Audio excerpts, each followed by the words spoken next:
নবীজির সাহাবা হযরত আবু হুরায়রা রাদিয়াল্লাহু তাআলা আনহুর বর্ণনা قال رسول الله صلى الله عليه وسلم নবীজি সাল্লাল্লাহু আলাইহি ওয়াসাল্লাম বলেন মান ক্বালা সুবহানাল্লাহি ওয়া বিহামদিহি ফি ইয়াউমিন মিয়াতা মাররাতিন হুত্তাত খাতায়াহু ওয়া ইন কানাত মিথলু জাবাদিল বাহরি নবীজি বলেন যে ব্যক্তি প্রতিদিন 100 বার সুবহানাল্লাহি ওয়া বিহামদিহি পাঠ করবে হুত্তাত খাতায়াহু আল্লাহ পাক রব্বুল আলামিন তার জিন্দেগীর সমস্ত গুনাহসমূহ maaf করে দিবেন। বলেন সুবহানাল্লাহ।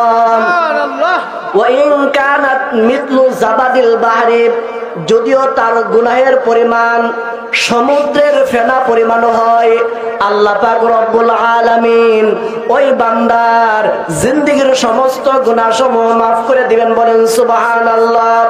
এই জন্য ভাইয়েরা আমার, দুনিয়ার ভূখণ্ডের মধ্যে যে ব্যক্তি যত বেশি পরিমাণের জিকির করবে আল্লাহ পাক রব্বুল আলামিন তার জিন্দেগীর সমস্ত গুনাহসমূহ maaf করে দিবেন।